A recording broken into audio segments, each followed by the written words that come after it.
The station Veltrex 9 floated in deep space like a silver knife edge, glinting against the stars, a place where hundreds of alien species gathered for science, trade, and diplomacy. The heart of progress, as they called it, was run by a complex network of engineers, scientists, and security officers, but none paid much attention to the quiet human janitor who walked the lower decks with a mop in hand and his head down. His name was Tom. He spoke only when spoken to, worked silently, fixed broken lights, and carried garbage bins like a machine programmed for menial tasks. He moved through the corridors with a rhythm that never changed, always early, always precise. The aliens barely noticed him. They walked past him as if he were invisible. Some even joked about how humans sent their weakest to clean up after the real work was done. Some laughed and said, Earth must be running out of soldiers if all they could offer now was a janitor with dull eyes and a limp in his left leg. One technician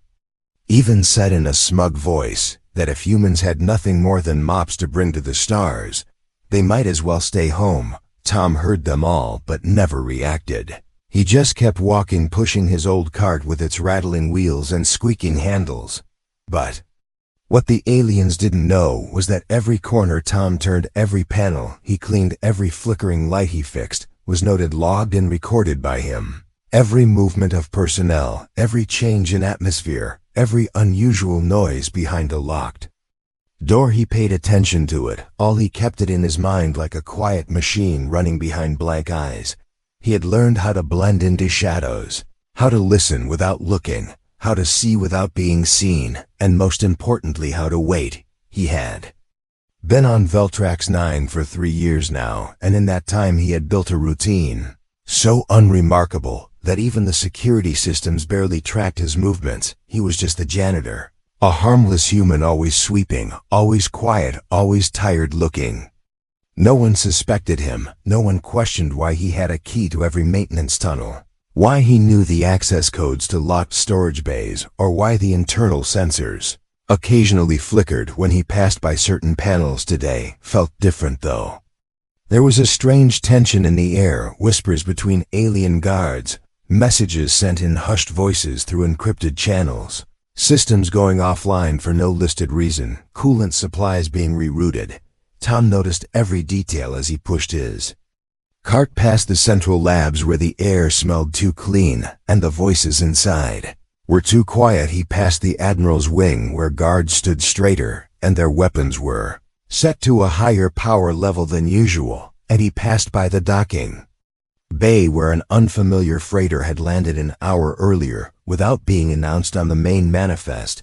He kept pushing his cart as if he didn't notice anything, his boots making soft steps against the metal floor, his hand resting on the mop handle like it was part of him, his face blank but his eyes watching everything behind the glass. Reflection of his bucket water rippled just slightly from the motion of a nearby power surge. He felt it not as a janitor, but as something else, something forgotten by most and ignored by all. He made his way into the lower maintenance level where the lights always flickered and the smell of coolant never left the air. Here, no one came unless there was a problem here.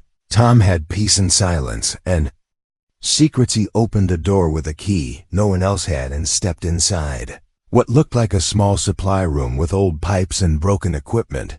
But as the door closed behind him, the soundproofing sealed the space and the air changed inside this room. Hidden behind a false wall was a panel, a single red light blinking slowly. Tom walked to it, placed his palm on the scanner and spoke, not loudly, just enough for the system to recognize his voice. Ghost protocol. Standing by the light turned blue, and a hidden compartment opened, revealing a data slate, a sealed case, and a compact interface unit. He stared at them for a moment, and then sat down on the nearby bench, taking the slate in his hand and scrolling through the logs. Alien messages, intercepted human reports, ignored warnings left unread by the higher command, and most importantly, signs of a silent coup in progress led by the alien fleet currently docked above the station. Didn't know it yet, but it was already under threat, and its leaders were either blind or complicit. Tom didn't know which, but he didn't care because this was exactly the kind of situation Ghost Protocol was created for not to fight open wars, not to command armies, but to observe, infiltrate, and, when the time came, shut it all down before it began. He looked at the case beside him, opened it, and checked the contents. A small EMP pulse trigger disguised as a cleaner spray nozzle, a neural disruptor built into the mop handle, a stealth module fitted inside his boots, everything still functional, everything untouched since the day he buried it under years of routine and silence.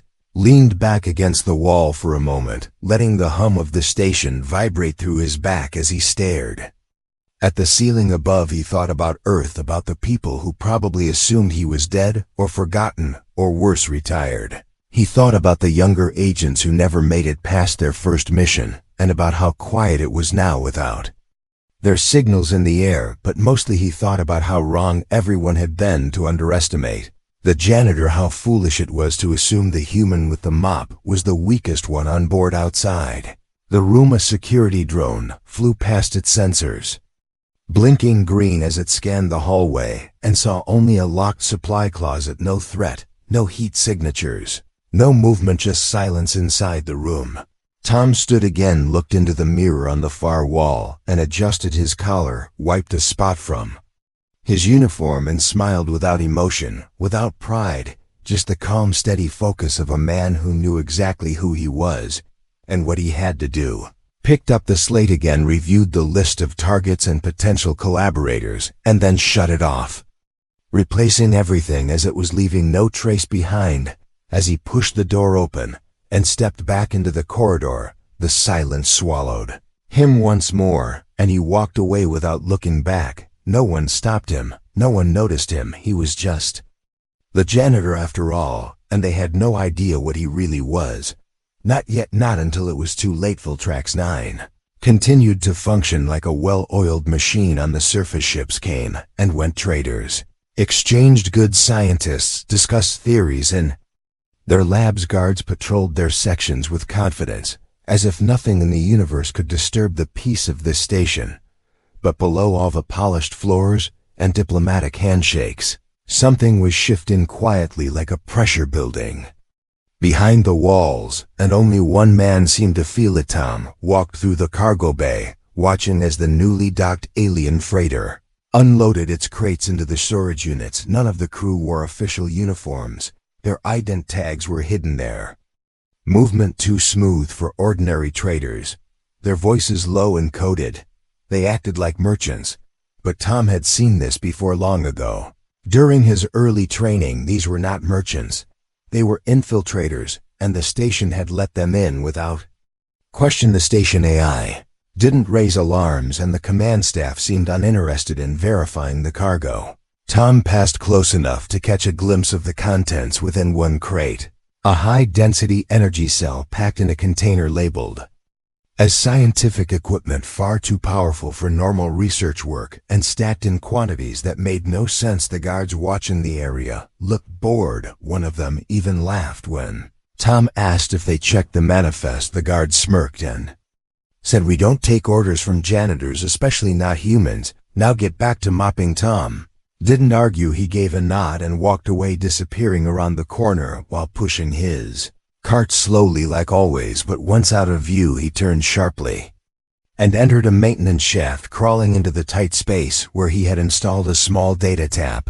Years ago, the screen blinked to life, showing hidden comms channels, encrypted messages bouncing between the freighter and a locked server buried deep in the lower decks of Filtrax 9. He listened to the transmissions, heart steady, as metal voices spoke of control points, activation windows, backup plans, and worst of all, final phase orders, scheduled within 48 hours. By the time anyone figured it out, it would already be too late. The station would fall into enemy hands, and the official report would call it an accident, or a power failure, or a terrorist act by unknown parties. The truth would never reach Earth, not unless someone acted now. Tom disconnected the tap and crawled back into the hallway, brushing off the dust and grease.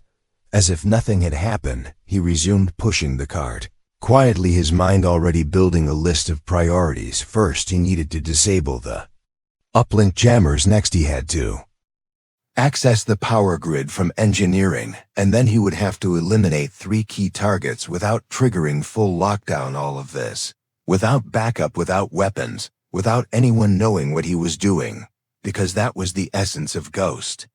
Protocol silent operation, under full cover, striking only when absolutely necessary and never being remembered when it was over. Tom didn't mind the forgetting. He had never done this for recognition. His reward was knowing the job was finished. And people lived another day, not knowing how close they had come to the edge.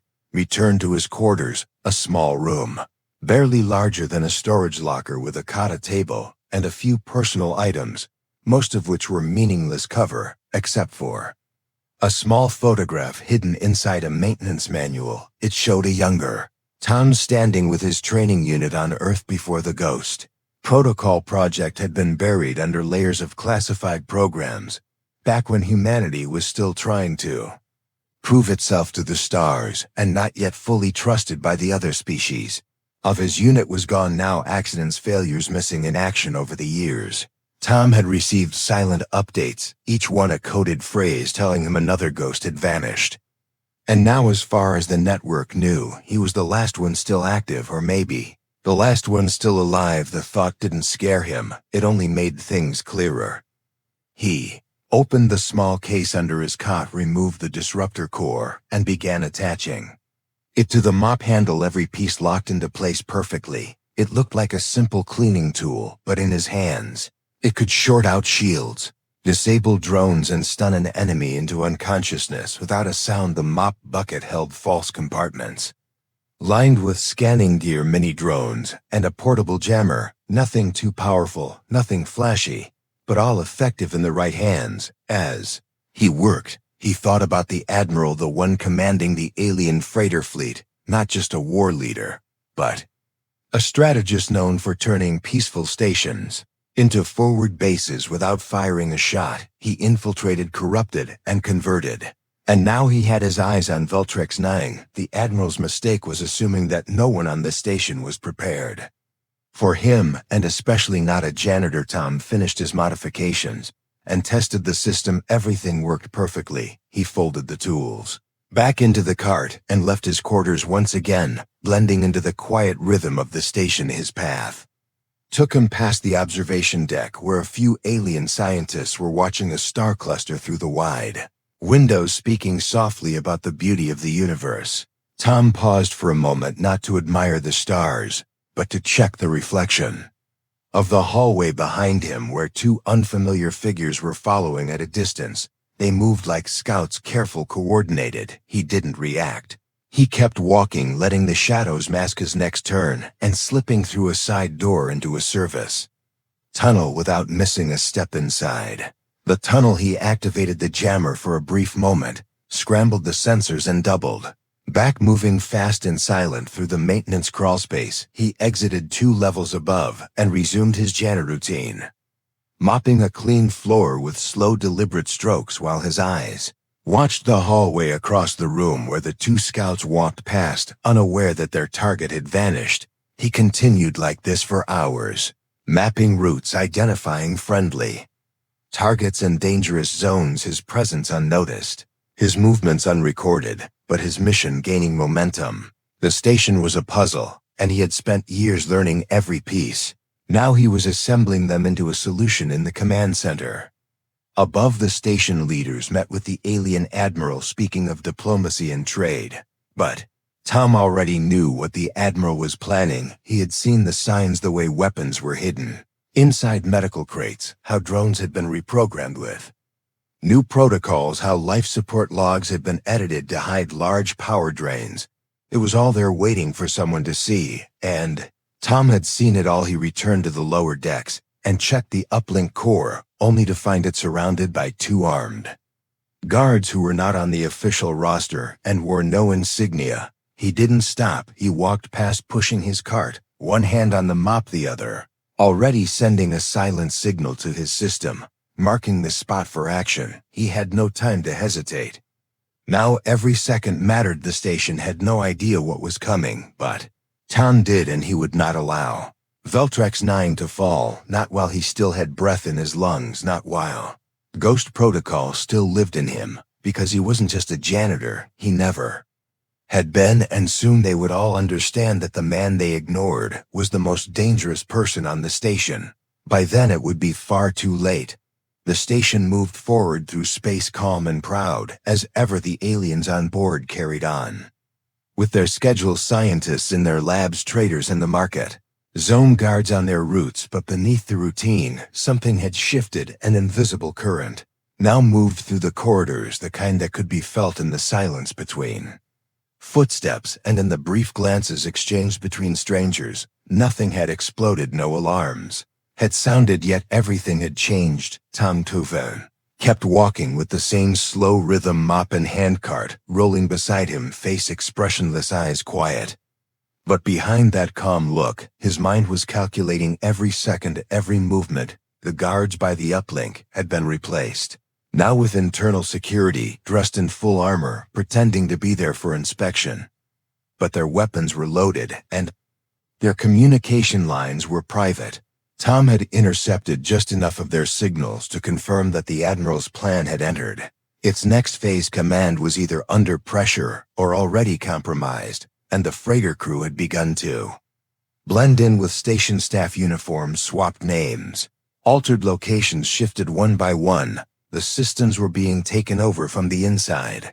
Tom had already disabled 2 data nodes that had been hijacked and redirected power flows back to their original paths, but he knew these were just small delays. The real attack was coming soon, and if he didn't act now, there would be no time to stop it later. Moved toward the hydroponic sector, not to check plants, but to meet someone, a quiet engineer named Daniel who worked late and often alone. Daniel had once shared a ration bar with Tom during a system outage, and that small moment of kindness had earned him something rare. Tom's trust. Daniel didn't know who Tom really was, but he had always treated him with respect, never laughed, never ignored him, and never asked questions that didn't need answers. Tom entered the hydroponics bay while Daniel was adjusting the oxygen balance for the plant chambers. The room was filled with green vines and tall nutrient tanks glowing with soft light. Daniel looked up, surprised to see him this late. Tom said nothing at first, just handed him a small device the size of a thumb.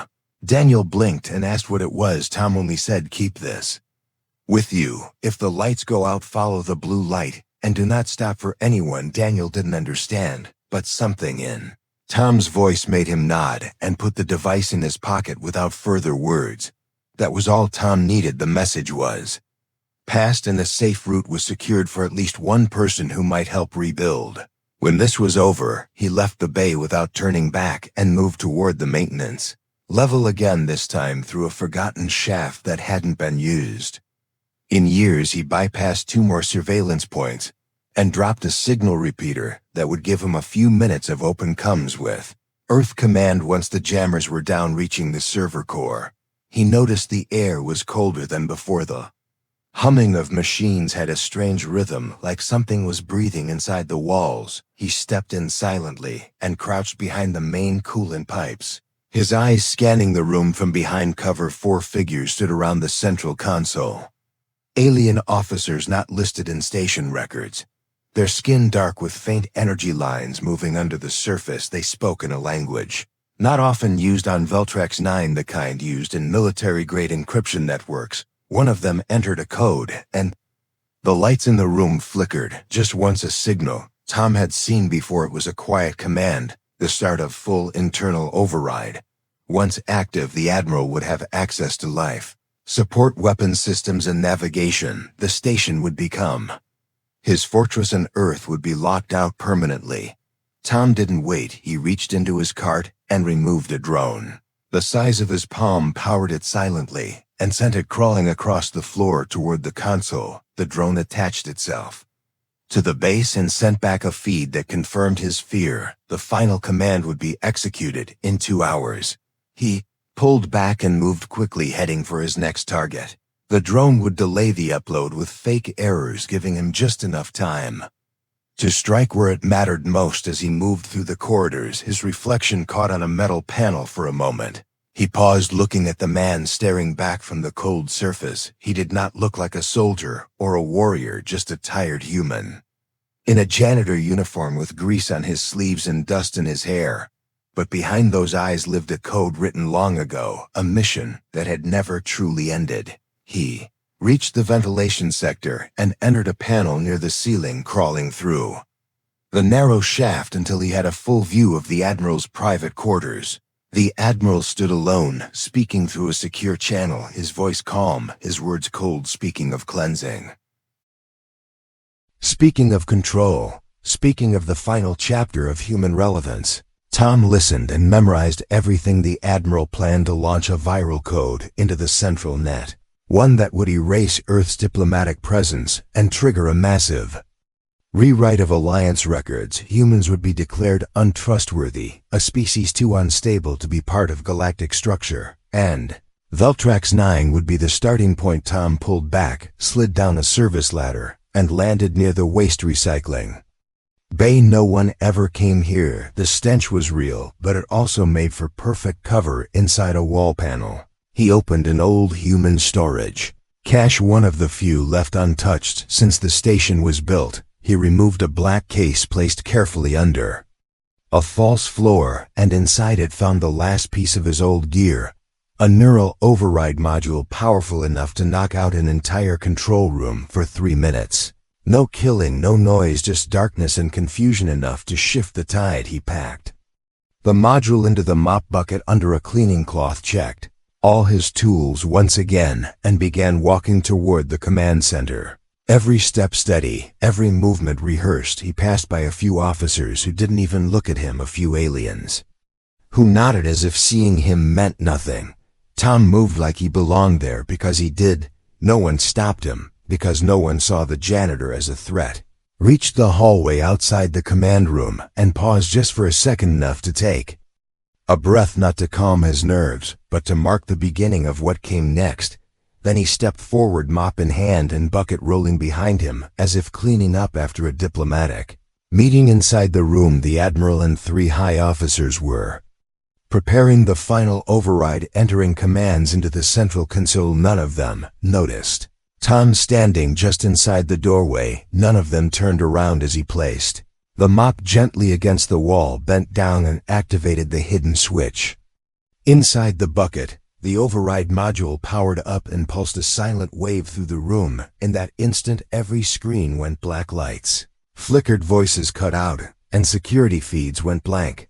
Tom stepped forward through the darkness, calm and quiet as always. The moment had come, and the station would never be the same again. The darkness inside the command room lasted only a few seconds, but to the officers who had never known silence, it felt like the world had stopped. They reached for their weapons, stumbled over chairs, barked confused orders, but nothing worked. Their comms were dead, their systems frozen, screens blacked out, alarms unresponsive. Was not a power failure, not a glitch. It was something far more precise, a disruption that cut only one room on the entire station, the heart of control, and no one outside even noticed, because the cameras had been looped and the logs rewritten 2 minutes before. Tom stepped forward through the silence, his footsteps soft, his face calm as he moved between the consoles, like he had cleaned this room 100 times before.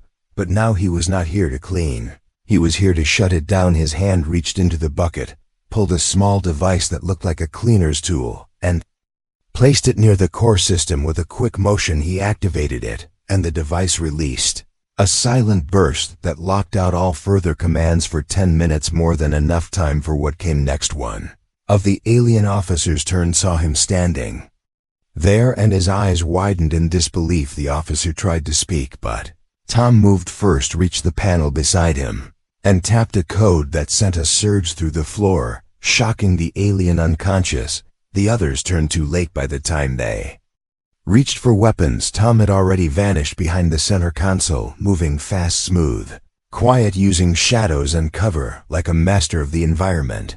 They searched the room, firing blindly, but Tom had left no sound, no movement, only the faint trail of his footprints in the dust. And then even those were gone. He exited through a small access port built into the wall decades ago. Meant for maintenance, no one ever used it, but Tom knew every path, every hidden door, every panel behind every wall. He slipped through the narrow tunnel and emerged 2 levels down behind the main operations deck, where security staff monitored traffic and comms. He reached into his mop cart again and removed a disguise unit, a simple one that covered his face and shifted his body heat signature, just enough to walk past the thermal scanners without raising a single flag. The operations crew didn't even glance his way. They were too focused on the flickering systems above, trying to bring the command room back online, not knowing that the failure wasn't random, and not realizing that it wasn't just a room that had gone dark.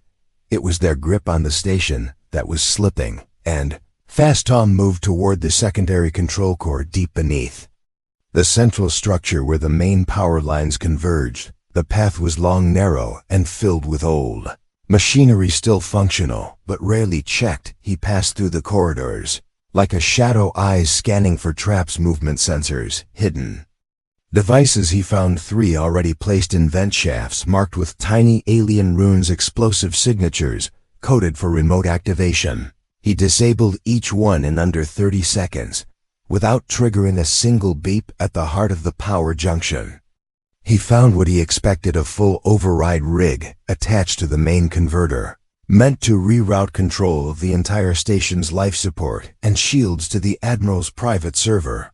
Tom didn't touch it immediately. Instead, he scanned the surrounding area, noting the guard pattern, the heat signals, the pulse of backup energy lines. Then he opened his last case from the mop cart, a compact folding drone, no larger than his palm, with limbs that extended like fingers. It crawled through the shadows to the rig, climbed into the circuitry, and began feeding false data to the Admiral's team, showing success while hiding failure. With that in place, Tom moved again, heading back toward the surface levels where the alien fleet's command units were stationed. Inside the ambassador wing, where few humans were ever allowed, he wore a fresh disguise this time, a stolen patch from a cleaning bot supervisor, and a small case with forged credentials, scanned twice by automated checkpoints, but never flagged. He passed through 5 security doors without a challenge. The system trusted the badge, not the man, and that was its mistake. Inside the ambassador wing, he found the Admiral speaking to a projection of his fleet, outlining the final steps of takeover with such confidence that he did not even assign extra guards to his flank. He was surrounded by officers, speaking in their own language, laughing at how easily the humans had fallen, how the janitor had walked right past them without raising a single alarm. Tom listened from behind a decorative panel, waiting for the right sentence to echo through the room, and when the Admiral finally said the words, "Soon, the humans will be nothing more than forgotten dust," he moved, pressed a sequence on his pad, and the entire projection system collapsed, replaced by a message written in clean human font that blinked on every surface in the room. "You forgot one." The room fell silent. No one moved for a full second. Then chaos followed. Weapons drawn, panic in their voices. Guards ran toward the door, but the corridor outside was now locked, sealed by Tom's earlier override. The air vents filled with sleeping gas, a low-dose formula he had borrowed from the medical lab, designed to induce brief unconsciousness without harm. One by one, the officers dropped to the floor, not knowing what had hit them. Tom stepped into the room not as a janitor, not as a ghost, but as the last line between peace and war. He approached the Admiral, who now stood alone, weapon shaking in his hand, shouting threats that carried no power. Tom didn't speak. Instead, he played back the Admiral's own transmission, the message where he had admitted to targeting humans and destabilizing peace. The message was already being sent to the Galactic Council through a secure link Tom had established days earlier without anyone noticing. "You underestimated us," Tom said finally, his voice steady. "No anger, no pride. You thought we were done, but humans, remember, we adapt, we endure, and when we strike clean." He pressed a button on his pad, and the link closed. The files were sent, the proof undeniable. The Admiral looked at him with rage, confusion, disbelief. He asked, "Who are you?" Tom answered, without a smile, just a truth spoken clear. "I'm the janitor, without a smile, just a smile, just a smile, just a smokin' clear, I'm the janitor.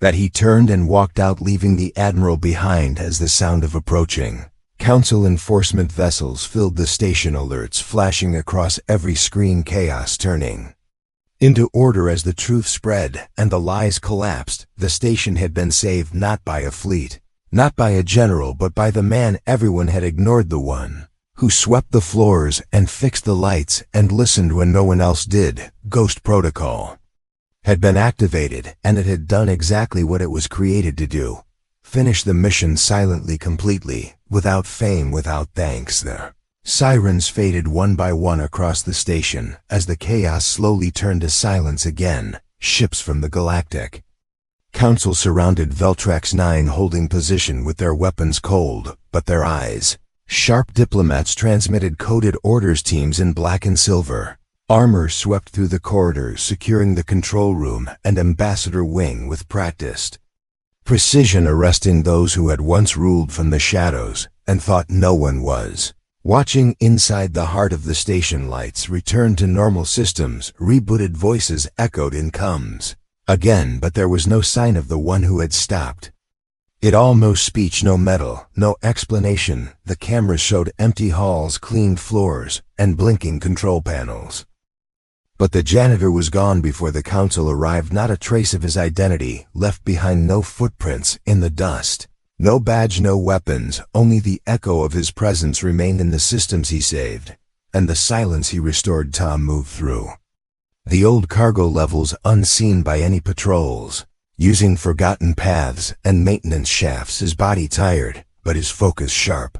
He had done what needed to be done. The data was uploaded. The Admiral exposed the hostile crew, arrested their ships impounded, and their plan destroyed before it could reach its next stage. He had completed the mission alone, and now it was time to disappear again. He reached the far corner of the lower hangar, where a small emergency shuttle was docked, rarely used by station workers and too outdated for most officers to bother with.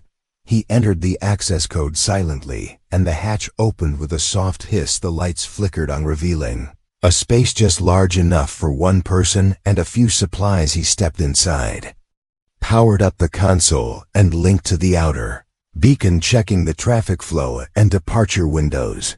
No one had flagged the shuttle yet. It was still listed as inactive. Forgotten like him. Tom sat back in the seat and looked out through the dusty glass panel, watching as the council teams moved through the docks above, scanning each freighter, each pod, asking questions, checking logs, looking for someone, anyone, but they would not find him, not unless he wanted them to, and he didn't. He never did this for thanks or glory. He had no place in awards, no name to be written on a wall, only a task given long ago by people who no longer remembered the value of ghosts. Shuttle engine started with a low hum, quiet but steady. He entered the navigation path toward the outer rim. No destination listed, just a long arc through neutral space where forgotten colonies and silent moons drifted in peace. Places where someone like him could vanish again, blend into another role, another uniform, another shadow. As the shuttle drifted away, the station behind him began to change. News of the incident spread fast. The council released official statements praising the resilience of Veltrax 9's infrastructure, thanking the anonymous agent who had uncovered the plot, calling him a hero, though they never mentioned his name because they didn't know it. Not really. They had records of a janitor named Tom, assigned under an old contract approved by an officer who retired years ago, but there were no files linking him to any intelligence agency. No DNA match, no history beyond faded logs and maintenance reports. Some believed he was a ghost, some thought he was a myth created to inspire others, but a few who had met him remembered something more. They remembered the quiet man with the mop who always looked like he was listening, always moving through the station with a purpose too steady for someone who was supposed to be invisible. They remembered his silence not as emptiness but as presence, and now they began to wonder who he really was. Daniel, the engineer, kept the small device Tom had given him tucked into his jacket pocket and never told anyone about it. He returned to his work as usual, but often paused near the maintenance shafts where he had last seen Tom, wondering if he would ever appear again. Others in the station began to treat the janitors differently, offering nods, small words of thanks just in case any one of them was more than they appeared. The station changed.